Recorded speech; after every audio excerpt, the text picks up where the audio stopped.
Vale, estamos aquí con Ángel Alcalá, psicólogo, y bueno, le voy a decir que se presente él para que nos diga pues quién es, de qué vamos a hablar bueno, lo que crea pertinente.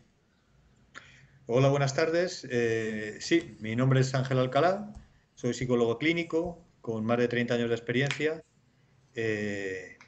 y bueno, he atendido a la amable llamada de mi amigo Pablo para hablar de unos temas que creo que os interesarán, o por lo menos esa es la intención que tenemos y que pasemos también unos momentos agradables y que nos hagan reflexionar a todos.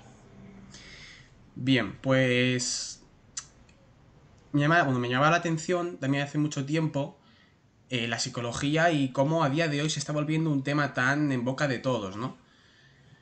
Más que sea, hace 10 años, que yo tiene un poco de conciencia, no se hablaba tanto de la psicología como se habla hoy en día. Y esto es una cosa que, bueno, es un tema de actualidad, es una cosa que cualquier persona que tenga un teléfono con las noticias activadas o lo que sea, sabe que está viendo pues un aumento de enfermedades de depresiones, aumento de suicidios, ansiedad y un montón de asuntos que pues están aquejando principalmente a nuestro país, aunque también por otros países está viendo su auge y su impacto, pero especialmente en España, que es el tema que más nos afecta y más cercano y el que mejor conocemos, aquí está viendo, por ejemplo, un aumento de suicidios desde los últimos años, creo que desde 2020, si no me equivoco, y desde el mismo año un aumento de casos de depresión, ansiedad y además es común verlo. Yo, por ejemplo, en mi día a día, por poner un ejemplo práctico, habré conocido, yo qué sé, en 3 años, mínimo 5 o 10 personas que han padecido depresión o han tenido cuadros o han tenido que ir al psicólogo por temas parecidos. Tú como psicólogo clínico con experiencia de 30 años, o sea, es decir, tú empezaste cuando esta oleada no había comenzado, entonces imagino que tú habrás visto la diferencia, ¿puede ser? Sí, sí, he visto efectivamente la diferencia. Lo que pasa es que aquí también hay una serie de aspectos que influyen también en, en la cantidad de casos que se están diagnosticando ahora. Uno de ellos, que no tenemos que olvidar, es el tema de la visibilidad. Ujú. Ahora la población está más concienciada sobre la figura del psicólogo, la necesidad de profesionales de la salud mental y así, del chequeo, digámoslo así, ¿no? De nuestros problemas psíquicos, no solamente físicos. Y ahora la gente también está más concienciada, como digo, y por lo tanto acude más al psicólogo. También hay más ofertas, aunque sea del punto de vista privado, ya que la seguridad social no da cabida a todas las demandas que podría o debería atender. Pero toda esta visibilidad hace que afloren unos problemas que es cierto que quizá haya más, pero no en tan gran medida como piensa la gente, sino simplemente son más visibles. Igual que otros temas sociales, como pueda ser, por ejemplo, el abuso, me refiero a los niños, Ujú. o violencia de género y demás, está más en auge ahora también, pero es simplemente porque hay mayor visibilidad. Y también no hay que olvidar que el tema de los medios de comunicación, las redes sociales, han ayudado mucho a difundirlo y a que la información pase de unas personas a otras y de unos colectivos a otros. Pero al margen de eso, efectivamente, cada época, por así decirlo, tiene una serie de patologías psíquicas, vamos a llamarlo así, porque igual que las personas presentan patologías, las instituciones también la presentan, las sociedades también lo presentan y los momentos históricos también lo presentan. Ujú. Y ahora, cuando digo ahora me refiero, pues probablemente a principios, mediados de los 80, ¿no? Por poner una fecha aproximada, efectivamente la patología que más común es en los seres humanos es cualquier tipo de trastorno patológico que esté derivado de la sociedad, de la soledad, perdón, del aislamiento de unos individuos con respecto a otros. Y una falta de arraigo a familias, eh, a grupos sociales, eh, a amistades y a grupos de referencia que puedan dotar al individuo de una sensación de pertenencia a algo. Esa falta de sensación de pertenencia a algo que les arrope, a algo que les trascienda y de lo cual se puedan sentir como parte integrante, es lo que lleva a una mayor prevalencia de depresiones, de trastornos de ansiedad, de estrés y también de movimientos totalitarios y radicales porque precisamente es el caldo de cultivo más adecuado que hay, esta sensación de soledad continua y de estar solo en el mundo, Ujú. para que ciertos grupos pues capten a individuos que están como locos intentando buscar algún sentido en su vida. Sí, está bien ligado. Además, lo quiero ligar no solo con movimientos totalitarios, sino, bueno, también va un poco de la mano, supongo, con ciertos movimientos políticos o ideas de revolución social o temas de sentirse único, creer que tiene un grupo que comparte una idea. Entiendo, bueno, entiendo el planteamiento y yo encuentro más o menos, encuentro esa relación. Lo que has comentado del sentimiento de soledad, de querer, imagino que sería la falta de realización personal, de la falta de definirse, de saber quién es uno mismo. Mm. Esto, claro, es que no sé si enfocarlo ya desde los 80 o desde más actualidad. ¿Cómo lo enfocamos? Es una pregunta muy buena porque es difícil también, ¿no? Dar como fechas cerradas. Como esto es como un continuo, evidentemente no hay puertas que nos estén hablando de partes estancas históricamente, por así decirlo, que paso de A a B. Hay un continuo. No sé si decir Sí, realmente los 80, porque también depende de qué tipo de sociedad estamos hablando. No es lo mismo hablar de la sociedad americana que de la sociedad europea o la española en concreto, ujú, porque tienen unos flujos culturales y sociales pues distintos, ¿no? Que van a distinto ritmo también, aunque es cierto que al final todos acaban siguiendo un camino universal o mundial, por así decirlo. Lo que sí es cierto es que eh, ya hace mucho tiempo, por allí por los años 60, 70, Víctor Frankl, un gran psiquiatra que desarrolló y creó toda su terapia y técnica de intervención en los campos de concentración donde él estuvo internado durante la Segunda Guerra Mundial, pues decía que el ser humano tiene hambre de pan y hambre de sentido. Y el hambre de sentido precisamente es la que lleva a toda esta serie de trastornos. ¿Por qué?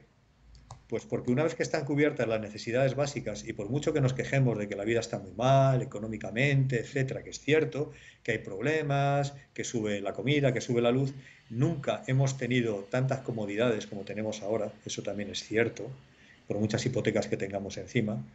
Eh, Me voy simplemente a 50 años atrás y ya si nos vamos a 100 no digo nada. Pero sin embargo hay mucha más prevalencia de estas enfermedades graves, derivadas, como yo digo, de la sociedad y la falta de sentido. Y es porque el ser humano ha perdido en gran medida esa vinculación, ese sentido. ¿Y qué es lo que da el sentido al ser humano más allá del pan? Pues normalmente una palabra que puede sonar muy reaccionaria hoy en día, pero quiero, por favor, que la gente que lo escuche lo tome en la acepción más general de la palabra, en una acepción parcial ni politizada. Y la palabra es responsabilidad. Cuando hablo de responsabilidad, me refiero de dos tipos de responsabilidad. Primero, hacia uno mismo y su propia vida, y también, por supuesto, con respecto a lo que espera el mundo de ti, no tú del mundo, porque está mal planteada esa pregunta, sino el mundo de ti. Eso es responsabilidad y eso es lo que dota de sentido a una vida, que es quizá lo que carecemos ahora cada vez más. ¿y por qué crees que se ha generado esta falta de responsabilidad tanto tanto con respecto a uno mismo, con respecto a lo que el mundo espera de nosotros? ¿Qué ha podido generar esta falta de responsabilidad? Pues yo creo que ha habido una serie de factores concomitantes, ¿no? Por así decirlo, pero si tuviera que quedarme con los más influyentes, yo diría que algo que dicen nuestros mayores, yo no me voy a incluir aunque sea mayor, porque me hubieran a mayores más mayores que yo, ¿no? Y es la falta de perspectiva sobre lo que es la vida y la falta de necesidad de luchar por lo básico. ¿A qué me refiero con esto? Eh, Voy a ponerme un poco rancio, ¿no? Si me permitís la expresión.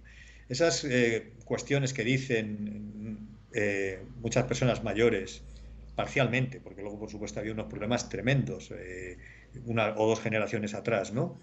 Que afortunadamente hemos superado. Pero esas que dicen que no, claro, es que lo habéis dado todo hecho, tal. Yo me acuerdo que mi abuela decía, una guerra es lo que os hacía falta. Es una Sí, barbaridad. Una guerra no son hace frases, falta. sí, que se escuchan mucho a Son veces. frases hechas, claro, mi abuela había pasado una guerra, ¿no? Y que se refería a una guerra para apreciar lo que es el valor de las cosas y lo que es esa responsabilidad, como digo, para poder construir algo. y saber sobre todo que tienes esa capacidad y esa posibilidad de construir algo. Entonces, eso es lo que nos falta. Hemos sido unas generaciones muy mimadas, la mía ha sido una generación mimada, yo tengo ahora 56 años, las generaciones subsiguientes han sido más mimadas aún, pero no es culpa, evidentemente, de las generaciones actuales, es culpa de que siempre hemos querido, los padres, las madres, que nuestros hijos de alguna manera no sufran absolutamente nada, estén entre años. Y eso, cualquier persona que vaya a tener hijos, los que no lo tengan todavía, va a ver que es un mecanismo biológico innato de proteger a las crías lo más posible. Lo que ocurre es que antes no podíamos hacerlo, no podían hacerlo, aunque se quisiera, porque no había medios. Ahora sí los hay. ¿Y qué ocurre? Como sí los hay, ese cuidado excesivo se prolonga durante muchos años, demasiados años, y deja a la persona por debajo de sus posibilidades humanas y evolutivas que tendría que llevar a cabo. Es cierto que hay muchos individuos que no, pero los individuos que son proclives a dejarse arropar excesivamente, a dejarse castrar en un lenguaje un poco freudiano, pues acaban siendo víctimas. Víctimas de una, en principio, buena intención de los padres, que se convierte en una intención muy mala, o también víctimas de la vaguería de los padres, porque la implicación en la educación de un hijo no solamente es darle todo lo que quieren. Entonces la gente joven de ahora tiene que hacer un trabajo doble, tiene que hacer el trabajo que se ha hecho, no digo todos, pero en bastantes casos, el trabajo que se ha hecho tradicionalmente, de enfrentarse a la adultez y buscar el sentido de su vida, su camino, que suena muy, muy de libro de autoayuda, pero es que es así. Y además tienen que pasar por encima de los padres que les quieren cortar las alas y les quieren tener, digamos, en una cajita de cristal metidos en muchos casos. Entonces, yo no envidio para nada a la generación de ahora en cuanto a lo difíciles que tienen las cosas.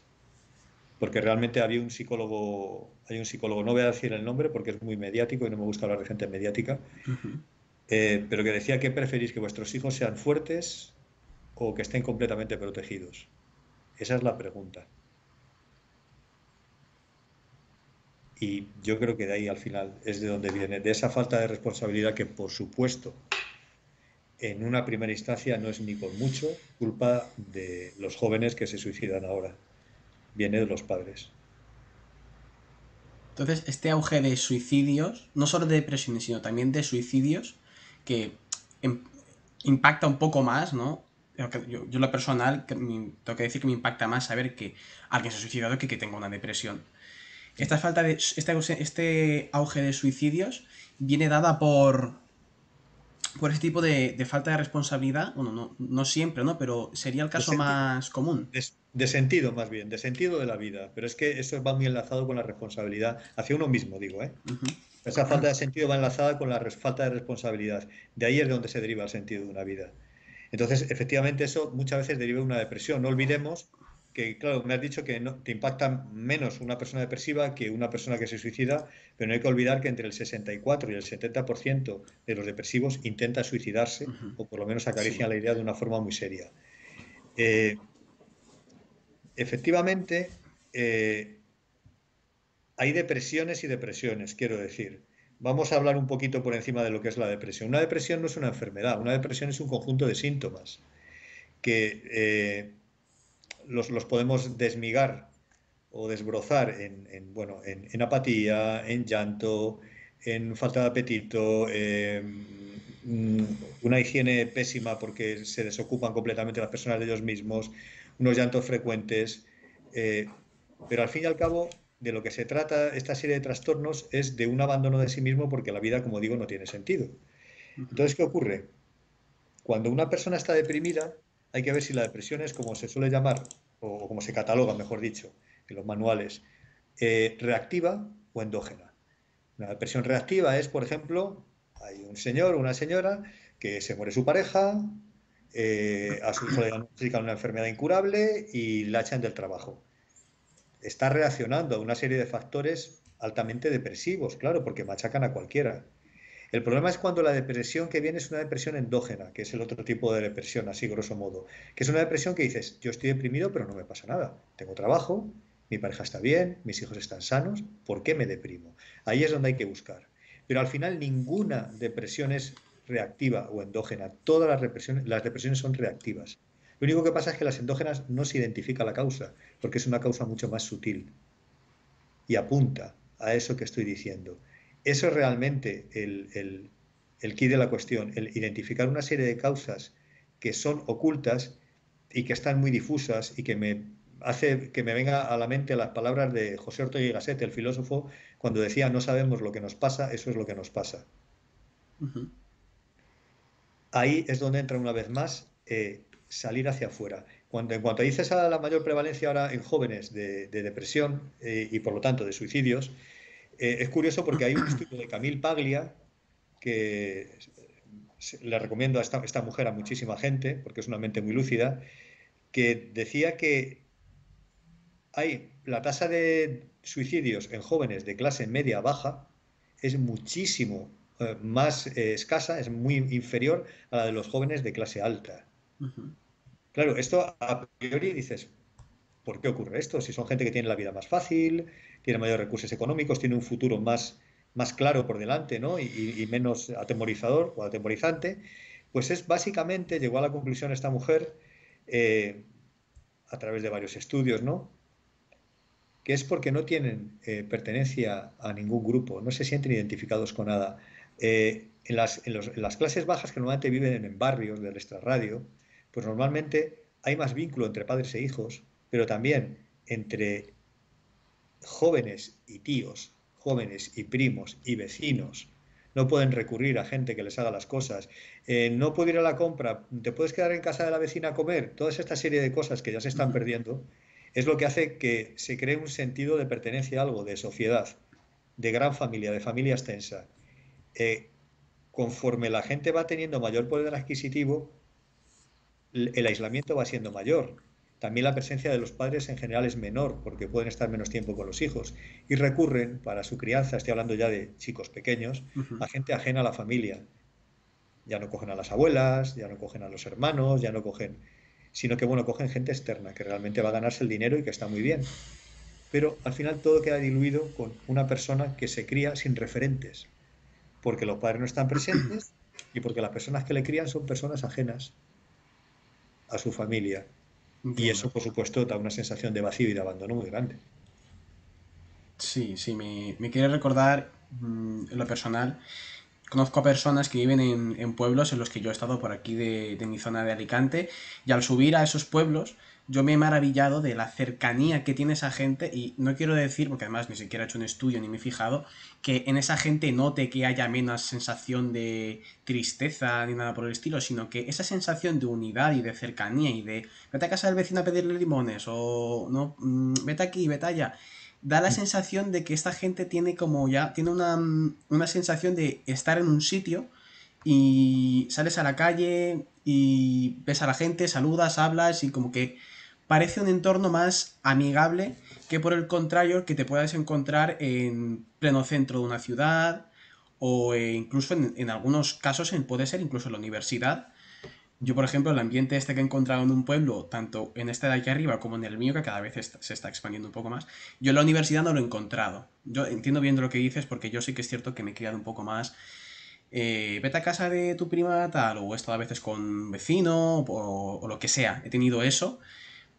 Y es cierto que en ciudades grandes, tengo casos, tengo amigos de ciudades grandes, en las que estos casos no se han dado de manera tan común, Ujú.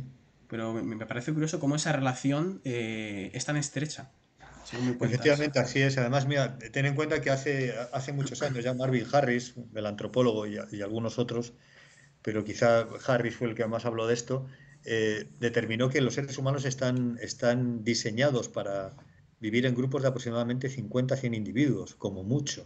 Ujú. Entonces, ¿qué ocurre? Cuando tú vives en una población pequeña, eso se facilita. Cuando vives en una población grande, pero eres capaz de crear pequeños subgrupos dentro de la población, yo soy de Madrid y he vivido siempre en Madrid, casi siempre, pero vivía en un barrio del extrarradio.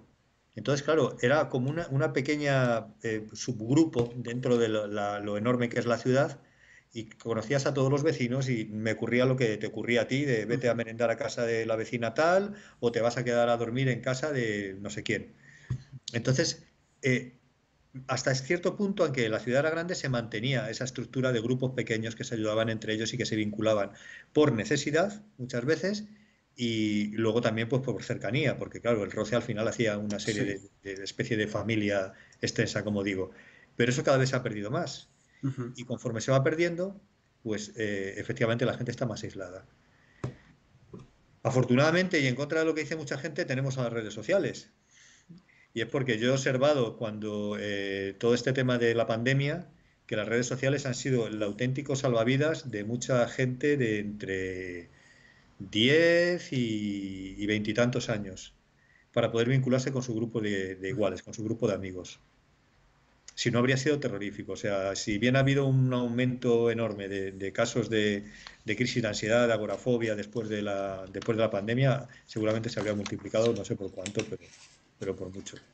Entonces, al contrario de lo que piensa mucha gente, las redes sociales nos han dado una especie de ayuda, ¿no? Una especie, una muy grande. Sí que es cierto que lo que dices tiene bastante coherencia porque durante la cuarentena creo que uno se plantea el no... Es una persona joven que un día antes estabas con tu pareja, con tus amigos, haciendo planes, de repente te encierran y dices, hostia, ¿ahora qué hago? Claro, es que la hundes, porque además a partir de ciertas edades, a partir de la adolescencia y la primera juventud, el vínculo más importante que tienes con el mundo ya no es la familia, pasa a un segundo plano, es algo normal, Ujú. luego se volverá a la familia si las cosas van bien, pero empiezas a socializar, a buscar un poco la gente de tu generación, cómo interactuar entre ellos, cuál es tu lugar en el grupo. Entonces, por eso los amigos toman una importancia tan grande y necesaria para el desarrollo tanto cognitivo como emocional. Si tú a un adolescente o a un joven le quitas su grupo, le estás haciendo muchísimo más daño que si se lo quitas a un adulto. Entre otras cosas porque los adultos en general ya no tenemos ni grupos, porque hemos pasado a otra forma de vida. Entonces tenemos nuestra familia, con nuestros hijos, compañeros de trabajo, no tenemos tiempo para poder tener grupos. Digamos que pasan a un segundo plano. También es cierto que hemos creado nuestra personalidad, por así decirlo. La creación de la personalidad a nivel social y emocional y jerárquico también, ¿por qué no? Se da sobre todo en la adolescencia y en la primera juventud. Entonces, no conseguir poder dar salida a eso es un corte que, por supuesto, puede ser muy grave en gente joven y que afortunadamente, como digo, por las redes sociales lo han mitigado bastante. Bien, si no quieres decir nada más de este tema, para concluir te quiero hacer con este punto una pregunta. ¿Qué recomendarías tú a toda esta gente joven de entre mi edad, pues yo qué sé, especialmente de 14 o de 12 a 20 y pocos años? Aunque bueno, un consejo no es siempre lo máximo para paliar un estado de ánimo como puede ser la depresión o un momento apático, pero ¿qué recomendación darías tú para intentar paliar, combatir este auge, ¿no? Y esta falta de responsabilidad, esta sensación de vacío, todo eso que deriva de lo que hemos estado hablando? Claro, habría que ver, es complicado porque habría que ver cada caso Sí, particular. ¿verdad? También tampoco se puede generalizar demasiado, ¿no? Claro, es que quiero decir, por ejemplo, hay mucha gente o muchos jóvenes que el problema viene de base, viene por los padres, como digo, porque no han estado presentes. Entonces, ocurre un fenómeno muy curioso que es, por una parte, esos jóvenes quieren crear vínculo con los padres todavía y no pueden, quieren hacerles entender a sus padres su propio punto de vista y no pueden, hasta que se dan cuenta con los años de que jamás vas a hacer entender a tu padre tu punto de vista, porque es una ley de vida, afortunadamente, porque si no seríamos clones los unos de los otros. Y entonces en todo ese periodo de frustración, teniendo en cuenta que los padres son de este tipo, porque es cierto que hay padres que son pues mucho más dialogantes, ¿no? Y mucho más dispuestos a abrir la cabeza ante nuevas ideas, pues yo lo que diría es que realmente que salgan y que busquen grupos de gente de su edad eh, que tengan aficiones afines que vayan más allá del hedonismo puro y duro. Y me explico. Eh, lo que voy a decir, bueno, está en las redes y lo puede escuchar el que quiera, ¿no? Porque lo vas a subir a un canal. Yo no estoy en contra de las drogas, yo no estoy en contra del alcohol, yo no estoy en contra del sexo libre, ni muchísimo menos. Es más, estoy a favor de ello. Es importante. Pero claro, aquí lo importante también es eh, por qué la gente recurre exageradamente a este tipo de placeres básicos y rápidos. Pues básicamente es porque no tienen ningún motivo por el que vivir. Entonces se anestesian y la forma de anestesiarse es hacer uso compulsivo de algo que le produce un placer inmediato, estimula ciertas áreas del cerebro, ¿no? Que producen un placer inmediato y por lo tanto mitiga esa sensación de vacío, de hastío. ¿Qué ocurre? Que esto al final lo que crea es un bucle de dependencia cada vez mayor, el individuo no se siente satisfecho, es más, se siente cada vez más insatisfecho y vuelta a empezar. Entonces necesitarían, una vez más, la responsabilidad, hacer algo con su vida.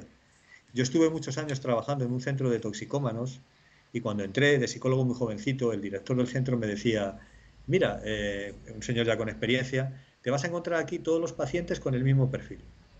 Todos son personalidades infantiles que son incapaces de demorar el premio a un trabajo previo, lo van a querer todo ahora, ya, y no van a querer hacer el más mínimo esfuerzo. Y yo dije, bueno, recién salido de la facultad, sí, bueno, seguro que van a ser todos iguales, no te lo crees ni tú, no le dije nada, claro, era el director, ¿no? Pero me imaginaba que cada paciente iba a ser un mundo, tenía sus particularidades, pero a los 2 meses me di cuenta que efectivamente este señor tenía razón. Todos eran personalidades con esos rasgos. Entonces, eso en realidad es un escape. Estás escapando. ¿Y de qué estás escapando? De ti mismo. Y cuando digo escapar de ti mismo, es de lo que puedes hacer en la vida con tu propia vida, valga la redundancia. Entonces, lo que sí está claro es que cualquier persona que vive por debajo de lo que es, acaba amargada. Y la mejor manera de tapar el amargor es con cualquier tipo de conducta que te anestesie. Entonces, yo básicamente lo que quería es hacer algo con vuestra vida. Me da igual lo que sea, pero algo en el que pongáis realmente todo lo que sois. No estoy hablando de una ONG necesariamente, te puedes ir a pintar o te puedes ir a estudiar cualquier cosa que quieras o te puedes poner a ayudar a... Pero algo, buscar algo fuera de ti. Al final el sentido del ser humano no está dentro de él, a pesar de que es bueno el autoconocimiento, está en la relación con los demás. Eso es lo que va a dar sentido a una vida. Y curiosamente el conocimiento, el autoconocimiento más profundo siempre se deriva de una interrelación previa con los demás. Si quieres conocerte a ti mismo, interactúa con los demás y es la mejor manera de conocerte a ti mismo. Eso es lo que va a dar sentido. Entonces, salir de vosotros mismos, de ese ensimismamiento, de mirarse al ombligo y hacer algo con vuestra vida. Bien, pues muchas gracias por tus palabras, la verdad. Las encuentro bastante acertadas y además, yo como persona que tengo 20 años, también son cosas que en un momento dado me puedo ver identificado, puedo incluso encontrar referencias a lo que me estás contando, porque yo tampoco es que soy una persona muy mayor, ¿no? Soy bastante joven y, por así decirlo, me estoy formando. Vamos a pasar, si quieres, al siguiente punto que va un poco en relación con lo que hemos estado hablando, pero es un poco cambiar quizá de temática. Es la problemática que se está derivando de la psicología de la seguridad social y la privada, como el aumento de casos de depresión requiere de más psicólogos, de más terapias, pero quien acude a la seguridad social por no tener los recursos necesarios para pagar un psicólogo privado, acude a la seguridad social y se encuentra que no hay un seguimiento muy... No hay un seguimiento real o es muy distanciado o no... No es lo mismo, ni más ni Sí. menos, que ir a un psicólogo privado, vaya. Vale.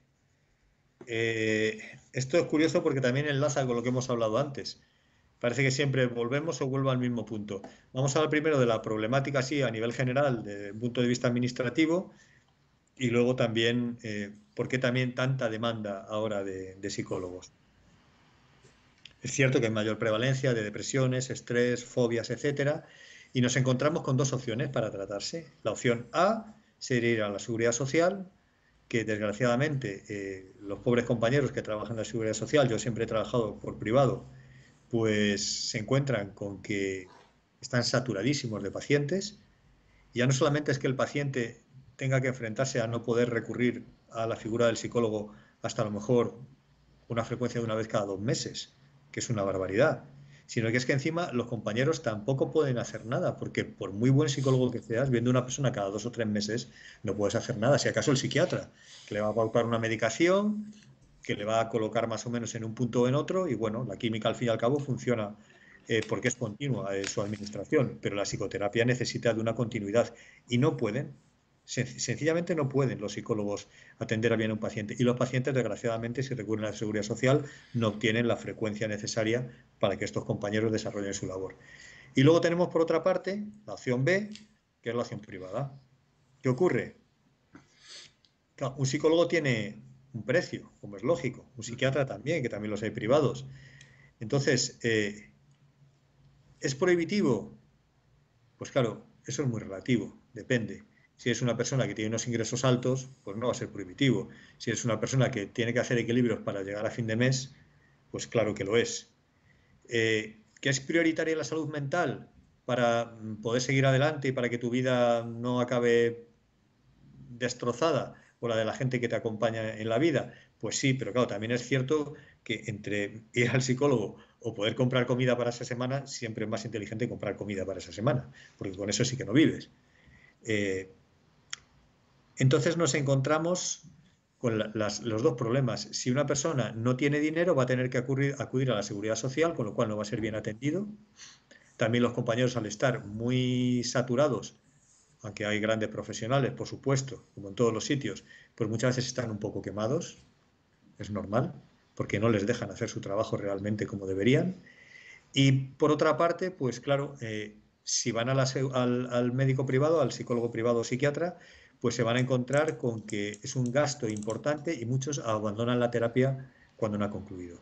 Digamos que se dan el alta, se encuentran un poco mejor y ellos mismos, después de hacer ese esfuerzo económico, se dan el alta y te dicen, bueno, no, pues en vez de pautarlo una vez a la semana, pues ahora cada 15 días. Tú sabes muchas veces que es pues porque no pueden. Y entonces haces una vez más lo que puedes, pero... Y lo curioso es que salen psicólogos licenciados muchísimos. O sea, eso es una carrera que tiene bastantes licenciaturas, pero no hay plazas suficientes en la seguridad social para que sean atendidos. Entonces casi todos se van a lo privado y claro, lo privado, evidentemente, pues es un gasto que no todo el mundo puede asumir. Pero enlazando al problema de antes, una vez más, también yo me he encontrado, yo trabajo bastante en infanto-juvenil, eh, me encuentro mucho con padres, vuelvo otra vez a lo mismo, a los pobres padres los machaco, que te traen el hijo a la consulta como si fuera un coche que estuviera estropeado, una lavadora. Sí, las redes sociales lo mencionas mucho, sí. Claro, te cogen el sí, ¿verdad? Es que además yo creo que eso lo dijo James Hillman la primera vez que lo escuché, que es un psicólogo que admiro mucho, y decía eso, que te traían al chico y te decía, mira, tengo el hijo estropeado, arréglemelo, como si lo dejara en el taller y cuando esté arreglado me avisa y pasa a recogerlo.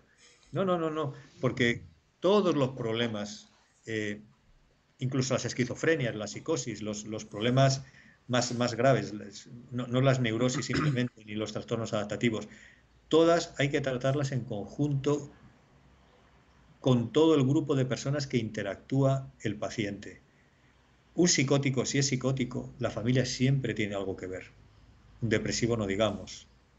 Incluso alguien con una fobia. Y ya no estoy hablando del pasado, que le pudo provocar por vivir en ese ambiente una fobia o una depresión, sino del momento presente. Una depresión como he dicho en alguna ocasión, es como un pez. Imagínate que un pez está dentro del agua, el pez es la depresión y el agua es el entorno. Si el entorno es el adecuado porque es agua, ese pez se va a hacer grande, se va a hacer fuerte y va a estar muy sano. Si ese pez, esa depresión, la sacas del agua, es decir, la sacas del entorno que tiene, que hace que se haga fuerte, y lo pones encima de la tierra, ese pez se va a morir, porque no va a tener todo el apoyo para poder seguir sobreviviendo. Entonces, lo que hay que trabajar es siempre a nivel sistémico con todo el entorno, que es el que hace que se mantengan y se acrecienten los trastornos psicológicos. Si no, no hay manera. Yo no puedo trabajar con un chico o con una chica que tiene un problema de, pues no sé, una conducta desadaptativa y no ver al padre, a la madre y no ver la relación que hay, porque al final las personas forman sistemas cerrados, sistemas autorregulados, como un termostato, por decirlo así. Entonces, los sistemas siempre crean una serie de leyes que están implícitas, de comportamiento, me refiero en el caso de una familia, que no están escritas en ningún sitio, pero todos se comportan de una manera tóxica, en el caso de que sea una familia tóxica, y aquí no pasa nada, porque siempre se ha hecho así. Entonces, ¿qué ocurre? Si tú coges a un solo miembro de la familia, no vas a poder romper ese sistema, porque lo que está enfermo no es el miembro, es toda la familia. Hay que trabajar con toda la familia. ¿Y qué ocurre? Que el que te llega a ti normalmente siempre es la persona que acusa más la disonancia del sistema. Tienen 3 hijos, el matrimonio, pues fulanita, que es la que da más problema, al psicólogo, porque es la que grita más, la que llora, la que se queda a cabezazo contra la pared. Pero no ven que eso es una punta del iceberg y al final no se la puede tratar ella sola, porque si la tratas a ella pero no tratas el resto, nunca vas a extinguir el trastorno, puesto que esa persona va a continuar en ese agua que daba fuerza y daba poderío al pez. Entonces, al final, lo importante es tratar a las familias, con lo cual eso conllevaría un coste aún mayor. Resultado, una vez más, la autoeducación. Decía Isaac Asimov que la única educación que conocía él era la autoeducación. En este caso también, una educación emocional, una educación eh, adaptativa a los diferentes problemas que puedan surgir y un autoconocimiento de cada uno de nosotros que se debería enseñar en el colegio, a partir del colegio. Una educación emocional probablemente evitaría muchos trastornos psíquicos que habría en el futuro. Es decir, no estamos educados a nivel psicológico ni a nivel emocional, estamos educados a nivel instrumental, nada más. Y eso al final no soluciona ninguno de los problemas que puedan surgir en las familias. Si un padre y una madre están mal, los hijos no van a estar bien, nunca. Jamás. Un hijo no va a poder estar nunca mejor de lo que estás tú. Y hay que ver cómo están los padres. Bien, sí, la verdad me estás remitiendo a casos que conozco cercanos o que he escuchado y sí que es cierto que cuando muchas veces se nota, imagino que tú como psicólogo te traen al hijo y charlas con él y más o menos enseguida sabes que el problema a lo mejor no es del chico, sino es del entorno también. Y puede ser a menor escala o a mayor escala. Claro, yo tengo casos cercanos en los que ha ido, pues en este caso, el chico, el hijo o la hija, al psicólogo, pero la familia no ha pisado al psicólogo ni tampoco se ha interesado por, oye, hazme terapia a mí también, tengo algo que ver. Y claro, eso a la larga no ha solucionado casi nada, ¿no? Eso es. Entonces entiendo la implicación de la que estás hablando, la implicación familiar, el entorno también, porque incluso también, ya no solo es el entorno familiar, sino el entorno social, ¿no? Supongo que es todo. Todo, todo. Sí, mira, te voy a comentar un caso porque al final con ejemplos es como mejor se ilustran las generalidades, ¿no? Que es de un paciente que acabo de tener hoy hace poco, antes de tener esta entrevista contigo, que evidentemente no voy a decir el nombre, como es comprensible, ¿no? Pero para que veas un poco un caso de este tipo. Eh, pues es una persona, un chico, ¿no? Que ha sido objeto de acoso en el colegio desde muy pequeño. Este chico ya tiene 18 años. Ha sido objeto de acoso. Y los padres, pues realmente lo que han hecho ha sido sobreprotegerle. Por una parte, el padre es muy sobreprotector, ambivalente, diciendo al mismo tiempo que pobrecito, que eres una víctima, que tal, y al mismo tiempo, venga, échale narices, porque tú eres un hombre, porque tienes que tirar para adelante, con lo cual le crea Qué mareo, sí, una sí. confusión enorme. Y la madre, que es una mujer con tendencia a la depresión, de hecho con depresión, con componente ansioso diagnosticada, pues cogía al hijo debajo del ala y le decía, claro, es que tú eres como yo, eres una víctima, la gente es muy mala, siempre te van a hacer daño y tú lo que tienes que aprender es a protegerte, porque la gente es muy mala y siempre va a buscar a la gente débil como nosotros para aprovecharse de ellos. Claro, tú te encuentras a ese chico que afortunadamente ha mejorado muchísimo, lleva bastante tiempo en tratamiento conmigo, pero ha mejorado muchísimo pues porque es un chaval especialmente inteligente. Cuando digo inteligente me refiero a inteligencia emocional. Bueno, inteligencia emocional y también racional. Y se comenzó a dar cuenta tras las terapias de que el problema no lo tenía él, el problema lo tenía la familia. Pero entonces él se encontraba con la circunstancia, porque los padres eran refractarios, claro, a que les dijeras eso. Por mucho que se lo intentaras dulcificar, darle vueltas. Entonces él se ha tenido que ver durante una temporada, ahora afortunadamente no, porque sabe hacer el doble juego, a distanciarse de los padres. Los padres le decían una serie de cosas y él se tenía primero que oponer firmemente porque no sabía hacerlo de otra manera y después de una forma más desapegada y más actoral, ¿no? Para que los padres tampoco se ofendieran, para que no le volvieran a fagocitar, a meterle dentro de ese pozo y hicieran de él una víctima. Hasta que no se ha enfrentado a los padres y ha visto que efectivamente él es un producto de la educación que ha tenido, pues el chico no ha podido salir. Todavía le queda trabajo, afortunadamente está muchísimo mejor y está en el camino correcto, pero si los padres hubieran sido de otra manera, seguramente no habría tenido ese trastorno. Y si los padres hubieran sido de la manera que son, pero más mitigada, podría haber trabajado con ellos y la terapia habría avanzado muchísimo más rápido y también los padres habrían sido mejorados. Y es eso, muchas veces te encuentras al individuo que llevan a consulta que le tienes que poner en guerra con toda su familia, con todo su entorno, con sus amigos, con... Claro, y Es muy eso duro. es complicado, ¿no? Sí, porque hay gente que se rompe, que no Efectivamente, aguanta sí, y sí, tira es la un toalla y problema. dice, pues mira, me voy a quedar en este rol toda mi vida, porque es que no tengo la fuerza necesaria. Es como esa lucha contra lo establecido, ¿no? Que además ya cuanto más mayor te pilla, peor incluso, porque Sí, cuanto más mayor más acostumbrado estás. Entonces esa lucha con lo establecido, a lo que nos enfrentamos, yo creo que todos en algo alguna vez en la vida, mínimamente, yo creo que comprende una lucha bastante complicada, de ahora sí, ahora no, pero no me atrevo, pero esto está bien, pero... Claro, claro, es una lucha complicada, ¿eh? es eso, sí, efectivamente. Cuanto más mayor sea la persona, más ha creado hábitos, más difícil es desaprender lo que ha aprendido y, por supuesto, pues claro, más complicado es que no se cronifique ese trastorno que tiene. Y eso es muy difícil. Pero también, por otra parte, está la tendencia natural que tiene todo ser humano a salir de dentro del mismo. Quiero decir, este mismo Víctor Frankl que me he enunciado hace un rato, hablando, decía que hasta los pacientes más desahuciados, los hebefrénicos, los psicóticos más destrozados, tienen un punto siempre dentro de conciencia que pugna por salir hacia afuera. O sea que siempre hay una posibilidad, por muy mayor que sea la persona, por mucho que haya sufrido y por muchos hábitos que tenga establecidos. Ahora, ¿qué es lo que tira de ese punto? Ahí está lo complicado. Porque muchas veces hay curaciones espontáneas. A mí me ha pasado muchas veces estar trabajando con una persona durante meses, incluso años, y esa persona no había manera que saliera y de repente un día hace el clic, como digo yo, algo se rompe dentro de él o de ella y sale hacia afuera y se convierte en una persona no completamente nueva, sino en la persona que realmente era, pero que no se permitía salir. Y no olvidamos que estar aprisionados dentro de nosotros mismos, pues es lo peor que nos puede pasar, claro, que es cuando la vida efectivamente no tiene sentido.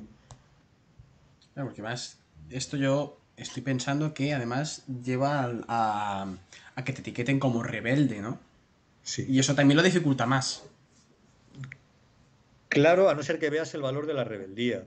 Decía Germán Hesse que para crear tu propio mundo hay que romper un mundo.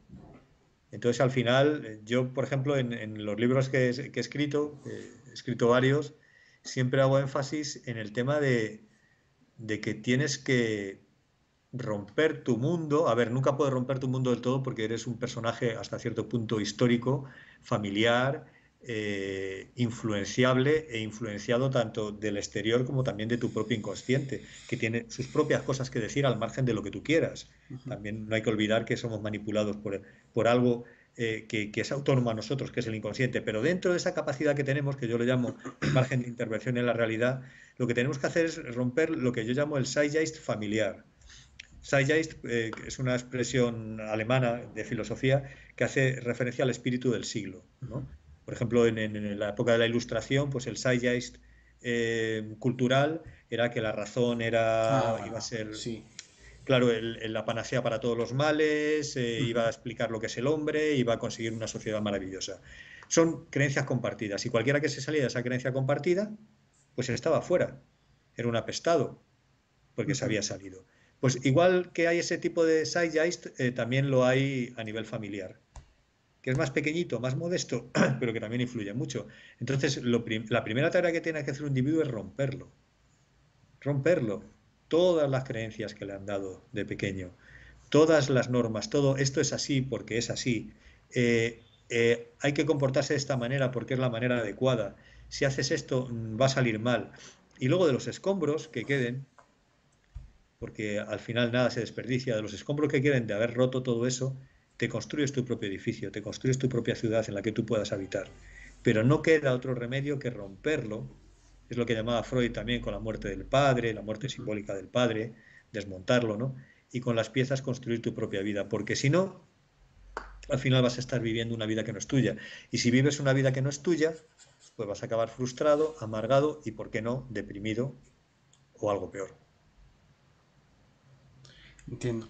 Pues, oye, pues me gusta cómo lo has hilado también con el tema de los padres, todo está quedando bastante ilustrativo, especialmente además en base a la experiencia y yo creo que es muy revelador que una persona con experiencia nos hable pues de eso, de los padres, porque muchas veces sí que se tiene enfocado a la persona que va a terapia, que generalmente, al menos en mi entorno, porque yo soy joven y la mayoría de mis amigos solamente son hijos. No tengo amigos padres, si tengo algún amigo padre es una persona mayor, ya mucho más mayor que yo.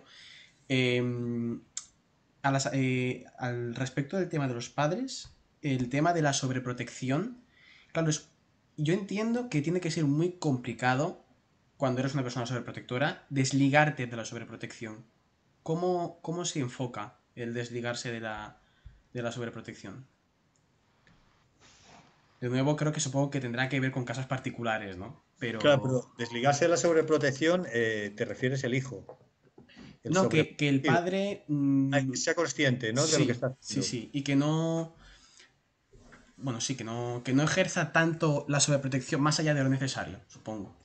Pues me remito también a algo que hemos comentado anteriormente, y es que no podemos pretender que los hijos lleguen a un punto de conciencia, ¿no?, de sí mismos que nosotros no hemos alcanzado. Luego sí lo alcanzarán cuando se desvinculen de nosotros, pero mientras son pequeños, si nosotros no hemos alcanzado un grado determinado de conciencia, ellos no lo van a alcanzar. Entonces, eh, realmente el padre, la única misión que tiene el padre es conocerse a sí mismo, trabajar consigo mismo, y eso repercutirá en los hijos. No me acuerdo quién decía que el único pecado que hay es el desconocimiento o es la ignorancia. Con esto no me estoy refiriendo tanto a un conocimiento intelectual, sino como un conocimiento humano. Entonces, si alguien no trabaja consigo mismo, ¿qué es trabajar consigo mismo? Pues tomarse en serio a sí mismo, analizarse, ver qué son las carencias que tiene, ver qué es, eh, a dónde le han llevado las acciones que ha cometido o que ha perpetrado a lo largo de su vida, ¿no? Pues no va a llegar a un estado de conocimiento alto de sí mismo y no le va a poder transmitir a su hijo ninguna de esas capacidades, ¿no?, de conocimiento. Tú ten en cuenta que los niños hasta que tienen aproximadamente 6 7 años no tienen mundo psíquico propio, pero realmente dicho así, o sea, no es ninguna metáfora. El mundo psíquico que tienen los hijos es el mundo de los padres, no es otro. Son como una especie de satélite alrededor de un planeta. Ujú. Por eso esa necesidad de vinculación, de imitación y todo esto. Entonces, eso que le estás transmitiendo es lo que se le va a quedar y con lo que luego él va a tener que luchar. Si tú eres un padre que estás muy poco evolucionado, y me voy a permitir la palabra decirlo así, a nivel consciente, porque no ha trabajado consigo mismo, con su humanidad, eso le vas a transmitir a tu hijo. Luego, si el chico o la chica son de un talento y de una energía, digamos, especial, ¿no?, o grande, pues van a poder a lo mejor remontar todo eso y hacer el doble trabajo, el que no han hecho los padres y el que les corresponde a ellos como individuos aparte, para individuarse, para convertirse en personas autónomas, autónomas de un punto de vista psíquico, no solamente económico, ¿no?, y emocional. Pero mucha gente no tiene esa energía y se quedan atrapados en un bucle. Y eso, una vez más, vuelvo a decir que es la responsabilidad de los padres, que ya sé que no lo hacen aposta, Claro, ahí está. pero es como en derecho, que yo no tengo ni idea de derecho, creo que es que el desconocimiento de la ley no exime de la culpa. Sí, sí, esa frase la conozco, sí. que tú no sepas que a partirle la cabeza a una persona con un martillo está mal y está condenado, no quiere decir que si le partes la cabeza con el martillo no haya unas consecuencias y vayas a la cárcel. Pues esto es igual. Porque yo he oído a muchos padres decir, no, es que nosotros lo hemos hecho como podíamos, es que era otra época, no dábamos más de sí. No, no, no, no funciona así. Pues haberlo hecho. Porque si me estás diciendo ahora que no sabías cómo hacerlo, haberte preocupado de hacerlo mejor, porque siempre se puede hacer mejor. Nunca vamos a llegar a la perfección, evidentemente, somos humanos, pero ese es el camino que tienes que seguir. Y con que sigas tu propio camino de conocerte a ti mismo, eso va a repercutir en los hijos, porque es un continuo. Así que una vez más nos remitimos al tema de la responsabilidad, si te das cuenta. Sí, yo tengo un amigo que, así como breve inciso, como paréntesis, un amigo mío comenzó pues, a participar de las drogas y yo pues me preocupé porque era un chico muy atlético y digo, joder, qué lástima que por un acontecimiento desafortunado amoroso haya empezado pues a consumir más alcohol, a probar pues drogas más allá del tabaco. Y lo comenté con otro amigo mío que conozco de muchos años que me habló precisamente de algo parecido y me dijo, a lo mejor no tengo una responsabilidad. Una responsabilidad es algo por lo que vivir y por lo que tú te digas, no voy a. No voy a hacer esto porque mi responsabilidad, por ejemplo, es llegar aquí. O sea, no te sé poner un ejemplo práctico ahora mismo. Pero, por ejemplo, si yo quiero sacarme la carrera, por ejemplo más sencillo, tengo esa responsabilidad personal, si es una motivación personal y no es algún impuesto y derivados, yo sé que no puedo gastar mucho dinero en tabaco y tampoco hacerme adicto a una droga dura que me tenga dependiente y que me limite la capacidad cognitiva para dedicarme tiempo al estudio. Él me habló de eso y me ha acordado porque de verdad que es un chico que tiene mi edad y bueno, me parece bastante chulo que me dieras el consejo y verlo ahora en una persona con, pues que tiene esa experiencia, ¿no? En el mundo.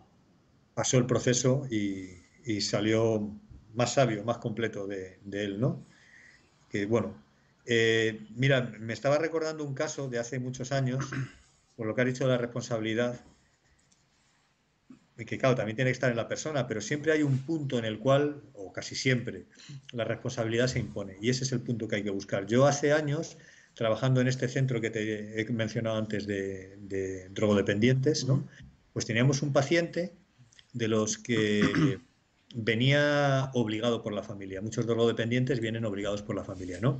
O vas a este centro o si no, pues te quitamos el dinero que te estemos dando para mantenerte o te echamos de la familia, etcétera, ¿no?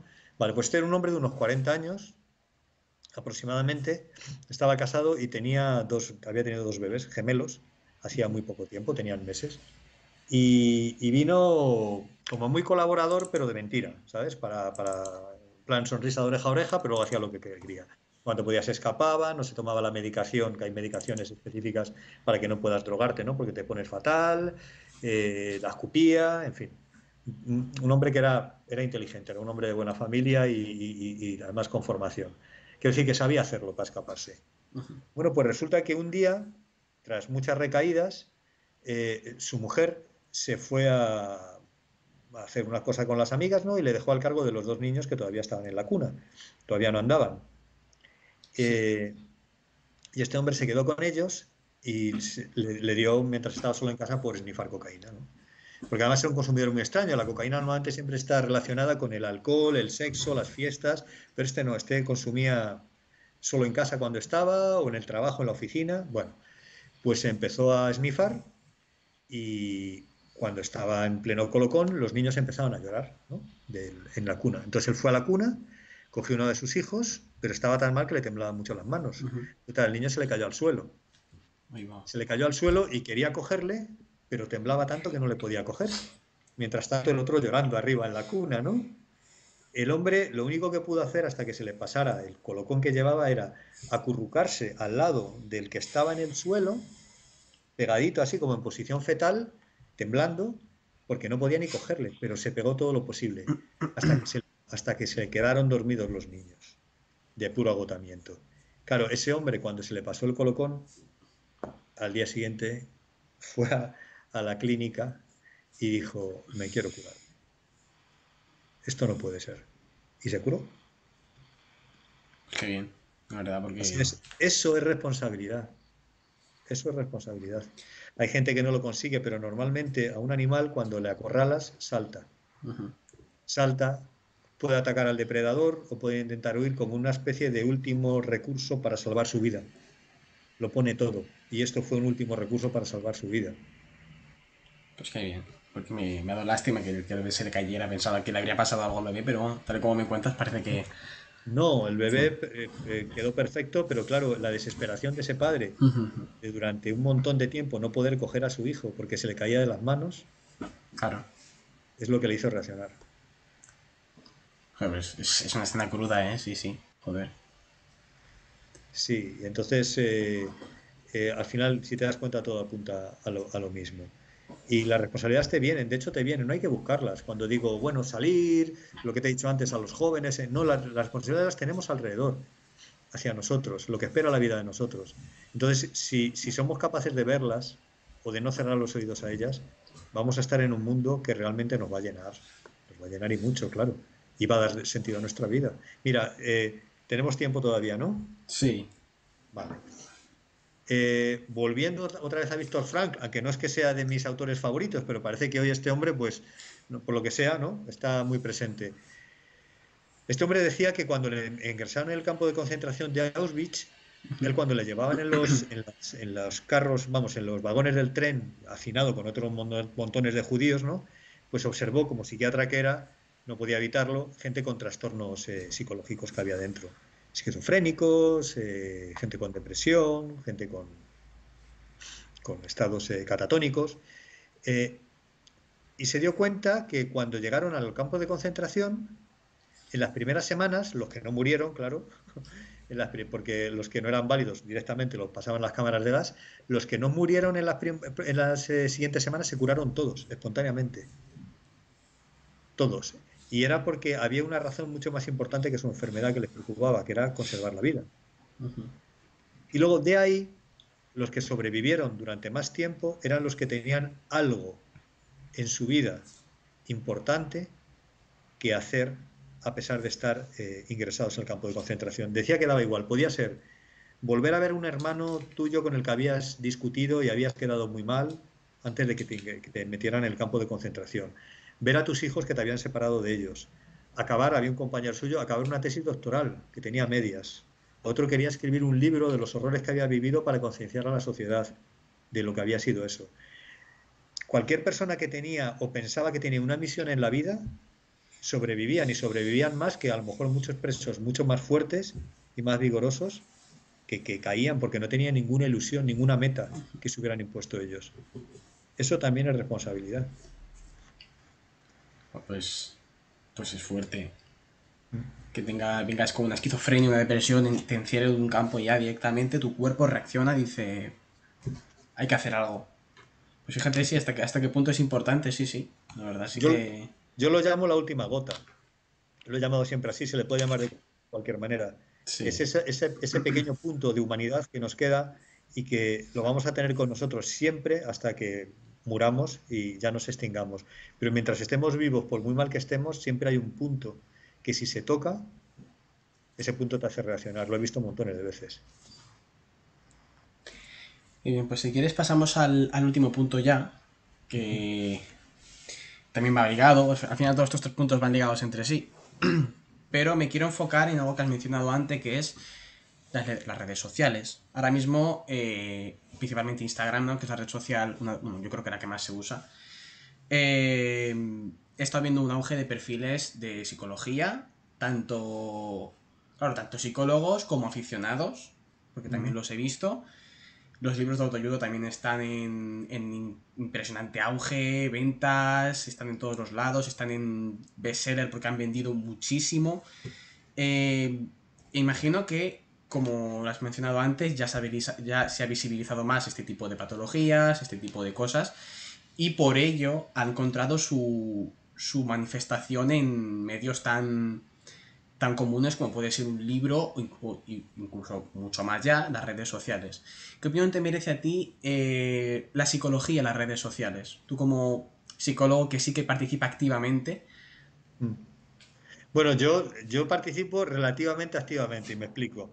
Yo tengo una página de Instagram que la podemos decir si quieres, Sí, la pondré por ¿vale? ahí. Porque el objetivo de mi página de Instagram no es captar, aunque a veces sí digo que paso consulta, no es captar pacientes, es compartir una serie de reflexiones o de cuestiones muchas veces que no son demasiado ortodoxas en cuanto a la Ujú. psicología se refiere. Siempre he huido de la ortodoxia. Más que nada porque me parece que es muy limitante. Entonces yo no le consideraría tanto una página de psicología típica, ¿no? Ujú. Porque no trata de eso, pero es cierto que tiene contenidos psicológicos. Pero en cuanto a la psicología en las redes, pues yo he visto cosas muy buenas, realmente. He visto páginas de YouTube, o sea, canales de YouTube y demás de gente muy cualificada, a mi juicio, que además los ponen de una forma muy clara para la persona, para el consumidor, que lo pueda entender perfectamente con un Ujú. lenguaje coloquial, pero al mismo tiempo con rigor. Y también he visto cosas espantosas, claro, que es lo que tienen las redes. Yo creo Ujú. que era Fernando Savater, el filósofo, el que dijo que estamos en la época de la desinformación por saturación. Ujú. Como cualquiera puede escribir cualquier cosa sobre cualquier cosa y no hay filtro apenas, a no ser que tú te preocupes a lo mejor de intentar filtrarlo, pues te encuentras con un montón de barbaridades y para encontrar entre un montón de barbaridades algo válido es como encontrar una aguja en un pajar. Ujú. Ya viene el problema. Pero sí, sí he visto muchas páginas de psicología divulgativa y también publicitaria y comercial. Y desde un punto de vista así general, todo lo que sea informar a la gente y que tenga mayor visibilidad, cualquier tema, pues es importante y es bueno, pero apuntaría a esa otra contrapartida que hay y que es la contaminación de la información veraz y de la información Ujú. auténtica con pseudoterapias y una serie de sensacionalismos también que pueden contaminar la información que realmente es útil. Ese es el problema mayor. Pero yo creo que en todos los temas que podamos coger de las redes. Ujú. ¿Crees que hay alguna manera de detectar estos perfiles que no tengan rigor o que resulten peligrosos para una persona por ejemplo, está navegando y encuentra un perfil de psicología y le interesa por lo que sea? ¿Crees que hay alguna manera de identificarlos? Pues mira, yo al final a lo que me dedicaría, o a lo que me decantaría, mejor dicho, es, tú eres literato. Entonces, no sé si estás de acuerdo conmigo en que si quizás esto sea un poco traído de los pelos, pero bueno, ahora habrá un montón de autores que están publicando nuevos, Ujú. de los cuales dentro de 100 años habrán quedado 4, 5, 6, los que sean, como grandes autores. Ujú. No por lo que diga la gente, sino porque digamos que han cuajado, han tocado el clavo que tenían que tocar, ¿no? Sí. De la humanidad, del arte, o han cambiado la forma de escribir, de la narrativa, lo que sea. Pues en psicología ocurre lo mismo. Entonces, es cierto que salen corrientes nuevas, que salen terapeutas nuevos, pero si tú te vas a los clásicos, a ti Shakespeare o tu querido Tolstoy o Dostoyevsky, Sí. más querido todavía, no te van a defraudar nunca. Eh, y yo no creo que eso sea ser retrógrado, sino que es ir a la base que ya está mm, demostrada y que ha creado una serie de escuelas derivadas de ellos, ¿no? Que han llevado a muchos grandes literatos que han bebido de esas fuentes, ¿no? Y se han nutrido de ellas y han dado quizá un paso más allá en algunos aspectos. En psicología pasa igual. Entonces, antes de ir a psicólogos eh, muy válidos que hay ahora, si no te quieres perder y arriesgarte, porque claro, si eres psicólogo de formación, ¿no? Pues es posible que discrimines mejor, pero si eres una persona que no eres lega en este campo, pues seguramente te puedan meter gato por liebre. Vete a los clásicos. Vete a los clásicos, vete, pues no sé, a... Doy autores por si la gente lo quiere escuchar, ¿no? No Sí. nos vamos a ir al psicoanálisis porque es complicado, ¿no? Es muy, muy complicado el psicoanálisis y la psicología analítica, pero a nivel práctico vamos a coger a Carl Rogers, vamos a Ujú. coger a Albert Ellis, vamos a coger a Milton Erickson, a ver un par más. Vamos a coger a Virginia Satir y vamos a coger a... venga, a Fried Perls, cogeros esos y agotadlos. Eh, y de ahí seguramente os podréis derivar a otros autores que han vivido en sus fuentes, pero ellos no van a defraudar. Igual que, como digo, pues Dostoyevsky no va a defraudar. Fíjate que no has querido meter en el ajo el psicoanálisis, que precisamente a día de hoy creo que tiene una fama inmensa, ¿no? Es muy típico ver frases de Freud, gente hablando de Freud. De Jung no lo veo tanto, Ya. pero también, pero Freud sigue estando, Freud es el que, vamos, dices Freud y lo reconoce muchísima gente y mucha gente recita sus frases, remite a... Sí, porque con Freud pasa lo que pasó con Einstein. Einstein es el epítome del sabio loco distraído, ¿no? Que creó la teoría de la relatividad y todo el mundo le cita sin saber del que está hablando. Yo por lo menos no sabría de qué hablar, porque no tengo ni idea de física. Pero en cuanto a Freud, también está muy magnificado y Freud sí fue un paso importante, no tan importante como se piensa en su momento, pero Freud estaba equivocado aproximadamente un 80% de todo lo que decía. No es que lo diga yo, sino que fue demostrado no solo porque le abandonaran todos sus paladines, ¿no? Como fue Carl Jung, como fue Ferenczi, como fue Adler, como fue Fromm, sino porque realmente Freud era una personalidad muy potente, muy invasiva, muy poco científica, muy especulativa, eh, que estuvo en el momento adecuado y en el histórico y en el lugar adecuado geográfico, y bueno, creó una corriente que influyó mucho en todas las ciencias, incluso en las artes. Ujú. Pero el valor que tiene desde un punto de vista psicoterapéutico es muy limitado por ser benigno con él. De hecho, Freud se caracterizaba entre los psicoanalistas, movimiento que él fundó, por ser el que tenía la tasa más baja de curaciones de pacientes. Por ejemplo, a todos los que estaban mal los mandaban a Hungría con Ferenczi cuando no podían con ellos y el hombre los curaba. Sin tanto... Entonces, es lo que digo un poco, la contaminación. Yo, por ejemplo, digo una frase aquí que no la voy a decir, porque jamás ni sé qué frase voy a decir. Y digo tal, tal, tal, tal, tal, Ángel Alcalá, y la gente dirá... "Che, Ahora, si luego digo, pues mira, la frase resulta que no era mía, era de Sócrates. Ah, Sócrates. Sí, es como una marca, ¿no? Claro, entonces si dices, Sócrates dijo el bocadillo de jamón serrano está mejor con tomate, pues todo el mundo se come el bocadillo de jamón serrano con tomate, porque lo ha dicho Sócrates. Entonces la Sí. gente no discrimina, que lo ha dicho Freud. Ah, bueno, pues Es nada. como es como una figura autoritaria, ¿no? De si lo dice este autor, tiene razón.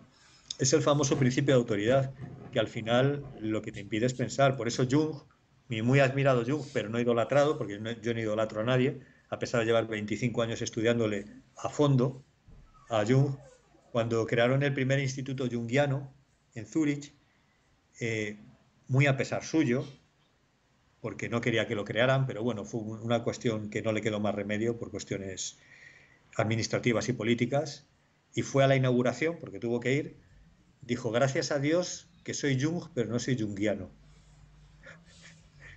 Porque claro, no se puede ser junguiano, ni se puede ser freudiano, ni adleriano, ni se... Vamos, es mi punto de vista, hay que ser ecléctico, o sea, tú estudias una serie de teorías, de técnicas, las implementas y luego estás delante del paciente y el paciente es el que te va a guiar a ti. Y de todo ese humus, como decía Unamuno, no importa que lo que estudies, más o menos venía a decir así, se te olvide, porque de eso que se te ha olvidado surgirá un humus y de ese humus surgirán las plantas que serán realmente lo que tú eres, ¿no? Tu intelectualidad, tu cerebro, tu razón. Entonces, las escuelas no.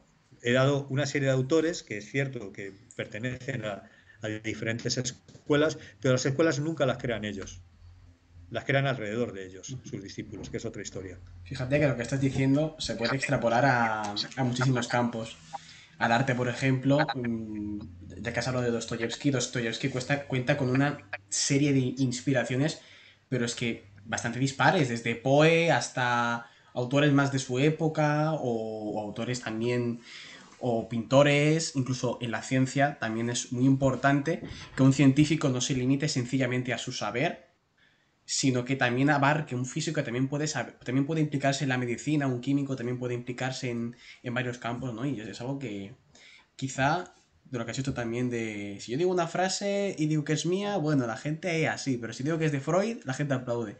A lo mejor habría que saber también encontrarle los puntos débiles a los clásicos. No como manera de desacreditarlos, sino como manera también de no ser no creerlo como una especie de dios o de mesías que tiene toda la razón, sino para saber avanzar y no quedarte estancado en lo que él se ha Sí, quedado efectivamente. estancado. Pero claro, eso requiere reflexión y pensar. Y reflexionar y pensar es algo que cuesta. Y a la gente no le gustan las cosas que cuesten. Entonces es más fácil repetir consignas. Es un poco pues como cuando se repiten consignas políticas, ¿no? Ante grupos enormes de gente que están en un estado completamente irracional, ¿no? Debido a la mente colectiva que se crea porque están todos juntos, ¿no? Eh, pues dicen cosas que no tienen sentido si las analizas fríamente, pero como estás en el calor de que lo está diciendo pues una gran personalidad o un grupo humano muy grande, pues te llevas arrastrado y lo repites y ese es uno de los principales problemas que tenemos para nuestro desarrollo, y es que repetimos las cosas por repetirlas. Yo odio las frases hechas. Eh, Porque realmente lo que están limitando es a la persona a que sea capaz de discernir qué es lo que quiere decir y qué significa exactamente lo que dice. Eh, entonces yo a veces hacía un pequeño pecadillo, ¿no? Cuando me aburría ya no lo hago, y era que en las redes a lo mejor veía que alguien subía una frase, ¿no? De estas muy tajantes, ¿no? Sí, Yo qué ahora se sé. llevan mucho, ¿eh? Y, y le sacaba punta y decía, o esto, porque claro, a todas las frases se le puede dar la vuelta. Sí, sí. Y entonces, o bien se molestaban, o bien no te respondían, o bien algunos pues se reían, ¿no? Y decían, "Ah, pues es verdad, ¿no?". Pero quiero decir que esos dogmas de fe, no me acuerdo qué autor decía que todas las generalidades son estúpidas, incluido esta. Fíjate. No se puede generalizar y no analizar las cosas y hay que relativizar y sobre todo hay que tener mucha, creo yo, no, humildad no es la palabra, pero sí decencia tampoco, no me sale la palabra, a lo mejor me ayudas tú. Pues no sé. Mucha, bueno, Autocrítica, no sé. autocrítica o veracidad o sinceridad, quizás sinceridad, no lo sé, para, para decir, no, esto no lo sé, o esto pienso que es así, pero puede ser de otra manera, y no dar nunca nada por sentado, porque todo además es fluido, todo es cambiante, y de dogmas nunca se saca nada bueno. Y Pero, Freud realmente era un gran dogmático. Freud, de hecho, la gente que no suscribía las opiniones que él tenía, me refiero de su círculo más cercano, les expulsaba directamente del grupo de psicoanalistas y el resto de gente que trabajaba con él les hacía el vacío. Por ejemplo, este mismo Sandor Ferenczi, que digo yo, que ha sido probablemente el psicoterapeuta con mayor índice de curaciones y de casos más extremos que haya habido, por lo menos conocido, en el momento en que no suscribió las teorías de Freud, porque por otra parte hacen agua por todos los sitios, le expulsaron de tal manera de todos los círculos intelectuales europeos que las obras de Ferenczi por primera vez se publicaron, si mal no me equivoco, a finales de 1980. joder. Estamos hablando de un hombre de los años 20-30, Ujú. Sí, sí. cuando la mayor parte de las terapias psicológicas que hay ahora que funcionan, incluso las más modernas que hay, como la terapia breve sistémica, por ejemplo, todas se han nutrido de él, todas. Pero se enemistó con Freud. Eso no es científico. No, claro, me quería recordar, ¿sabes a quién? A Lorca un poco.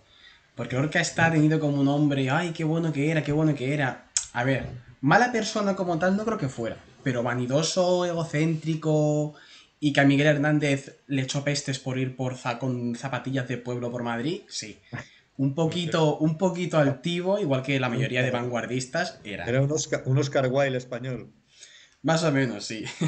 Claro, pero bueno, quizá en los literatos, en los artistas tenga una disculpa, porque no, vamos a ver, me refiero, humanamente no, literariamente sí, pero estamos hablando de científicos, Sí, no claro, sí, olvidemos sí, que no, la claro, psicología es la ciencia. diferencia es grande, sí. Entonces lo que tiene que prevalecer es la verdad y la sinceridad y la honradez para llegar a la verdad, lo demás es secundario. y aquí pues Freud no puntuó bien. De Freud, fíjate que yo no he leído casi nada. Me he leído un ensayo literato hace poco, Lo Siniestro, para trabajar en la universidad, y algunas teorías de, por ejemplo, hace años trabajé las interpretaciones de Hamlet. También estaba Freud en el ajo. Me da la sensación, pero esto es una broma que hago con mis amigos, de que Freud tenía él mismo un problema con el complejo de Edipo porque lo aplica a casi todo. Claro, No, claro, no mira, sé, no sé si es una cosa una corazonada que me está dando de lo ínfimo, no sé casi nada de Freud, pero me da la sensación, digo, yo creo que era Freud el que quería algo con su madre y no todo el mundo. sí, no, es que en realidad, bueno, y también el tema de la homosexualidad de Freud no reconocida y demás, pero es que al final cada uno cuenta la historia según le viene y es muy difícil desligarse de eso y ser, como digo, lo más científico posible. Entonces, Freud está claro que tenía un problema con la sexualidad y tiene teorías sobre la sexualidad muy importantes, eso sí es cierto, y muy certeras, pero todo impulso inconsciente lo supeditó a la represión de los impulsos sexuales, eso no es así. Igual que Adler, Claro, sí, sí. que era el más, el menos capacitado probablemente del grupo de intelectuales que giraban alrededor de Freud, que era un hombre además que había sido enfermo toda su vida, pues todo giraba en torno a lo que era el poder, la voluntad del poder. Para Freud todo era sexualidad, para él todo era poder. ¿Por qué? Porque era una persona que se había sido muy menoscabada y muy infravalorada. Jung, pues Jung era un místico. Jung acabó siendo un místico prácticamente, Sí, acabó trascendiendo lo tiene que es mucha la ciencia, influencia ¿no? hindú y, por lo que he visto, habla mucho de cosas Sobre muy todo místicas. sobre todo la alquimia, sí, él bebió también de la Y alquimia, tarot y por todo eso, sí. supuesto, entonces Jung dio un paso de la ciencia a la mística y es el único, a mi juicio, que ha tendido un puente que hace que ambas se encuentren en un lugar común y ninguna desdiga de la otra, sino que al contrario confluyan, ¿no? Un autor muy complicado. Pero en cualquier caso, cada uno pone sus investigaciones y en sus formas de enfocar las terapias, igual que en la literatura, lo que él es, lo que él necesita. No hay otra manera, si no, no sería sincero. Lo que hay que ver es qué es cada uno. Sí. Entonces, si es una persona de miras más amplias, ¿no? Más englobadoras o más integrativas, pues entonces probablemente el resultado sea mucho más interesante y mucho más complejo y útil. Bien, pues no tengo más preguntas. No sé si quieres preguntarme algo tú, si quieres comentar algo más así de manera breve. No, simplemente pues que es un placer haber estado charlando este rato contigo, que espero que la gente, bueno, pues por lo menos pase un rato entretenido escuchando esto y simplemente que te agradezco el que te hayas acordado de mí para que estemos aquí un Hombre, el rato placer es mío, que compartiendo. es un podcast muy pequeñito y realmente tratar temas así que puedan tener incluso repercusión social o incluso en mi entorno, algo tan cotidiano, pues hombre, es algo que a mí me gusta poder contar con gente que sepa del tema, que tenga una experiencia, que tenga una profesionalidad y hombre, para mí ha sido un buen podcast. También, si quiero lo dejamos anunciado para ya futuras entregas. No será la última vez que lo veréis porque tenemos acordado, todavía no tenemos fecha ni nada por el estilo, pero tenemos acordado algo un poco más temático, más enfocado a lo que yo hago. Hace tiempo yo escribí un artículo de Edgar Allan Poe y la psicología, basándome en una tesis de la Universidad de Texas y en algunas que otras fuentes, y precisamente Ángel Alcalá me ayudó a matizar ciertos conceptos psicológicos que sigo sin entender, no voy a mentir, porque son complejos, como puede ser el arquetipo del trickster. Queremos hablar en otra grabación de el relato El demonio de la perversidad de Edgar Allan Poe y algunas implicaciones psicológicas que puede tener el texto literario. Pero bueno, eso ya iremos viendo cuándo se da, pero también será muy chulo, aunque es más temático y entiendo que a lo mejor no de amplio interés, pero es muy interesante, es muy interesante. Será quizá de un interés menos amplio, pero más incisivo. Lo Sí, que se es pueda más perder en temático. extensión se va a ganar en profundidad, va a ser más temático, como tú dices, y eso, a mi juicio, siempre es interesante, Sí. profundizar. Pues nada más. Muchas gracias por haber participado y nada, pues ya vamos hablando. Gracias a ti, un placer y hasta la próxima. Vale, hasta luego. Saludo, chao. Saludo.